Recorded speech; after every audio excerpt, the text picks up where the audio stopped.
Hey there, folks. Tonight we're diving deep into a topic that's both infuriating and, frankly, a little bit embarrassing for everyone involved. France's relentless pursuit of Africa's resources. You see, for centuries, France has treated Africa like its personal piggy bank, extracting vast riches while leaving behind a trail of poverty and environmental destruction. Now you might think this is all ancient history, a relic of the colonial era. But you'd be wrong. Sure, France may have officially renounced colonialism decades ago, but its grip on Africa's resources remains as tight as ever.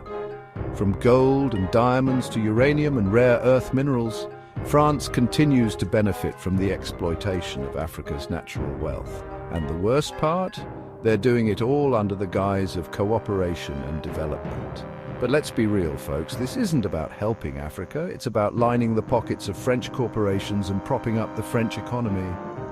It's time to shine a light on this ongoing injustice and explore how Africa can finally break free from the shackles of neocolonialism and chart a new course towards true economic independence. Let's rewind the clock a bit, shall we? The story of France's relationship with Africa is a tale as old as time. Powerful nation sees a continent brimming with resources, decides it wants those resources, and invents some flimsy justification to take them. Enter the scramble for Africa, a period of shameless land grabbing in the late 19th century where European powers carved up the continent like a birthday cake.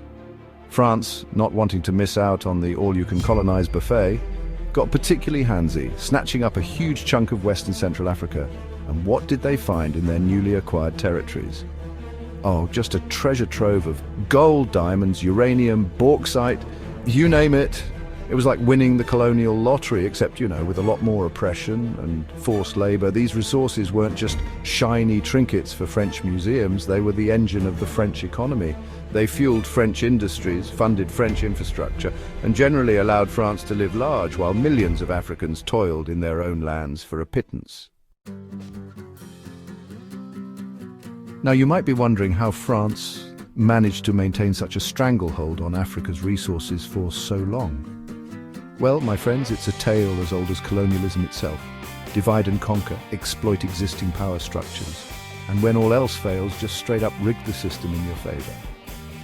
During their reign, the French established a system designed to funnel wealth back to the motherland. They installed puppet leaders, often drawn from local elites, who were more than happy to play ball in exchange for a taste of the spoils. They created unfair trade agreements that forced African colonies to sell their resources at rock-bottom prices while buying French goods at inflated rates. And let's not forget the role of good old-fashioned force. When diplomacy failed, France wasn't afraid to unleash its military might to quell dissent and protect its economic interests. They propped up dictators, armed militias, and generally threw their weight around to ensure that the flow of resources remained uninterrupted. Section 4. The price of greed, environmental devastation, and human suffering. Here's a fun fact. Extracting resources from the earth is a messy business. It involves digging massive holes, chopping down forests, and releasing all sorts of nasty toxins into the environment. And when you're primarily concerned with profit margins, those pesky environmental regulations can start to feel like an unnecessary burden.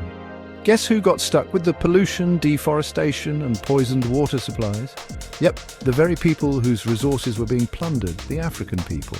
From the gold mines of Burkina Faso to the uranium mines of Niger, communities across the continent have been bearing the brunt of France's insatiable appetite for resources. And it's not just the environment that's paying the price. Mining often involves dangerous working conditions, and in many cases, workers are subjected to exploitation, abuse, and even forced labor. This isn't just a historical relic of the colonial era. These practices continue to this day, often hidden behind a veil of secrecy and obscured by complex supply chains. Section 5. Whispers in the dark secret deals and the true cost of extraction. Here's the thing about shady business deals. They tend to happen behind closed doors, away from the prying eyes of pesky things like transparency and accountability. And when it comes to France's dealings in Africa, let's just say there's been a whole lot of whispering in the dark.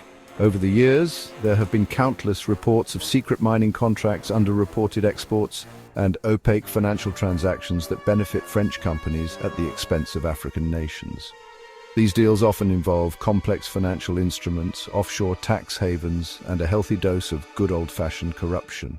This lack of transparency makes it incredibly difficult to track the true cost of resource extraction in Africa. But one thing's for sure, when the details are shrouded in secrecy, it's usually because someone's trying to hide something. And in this case, that someone's often France.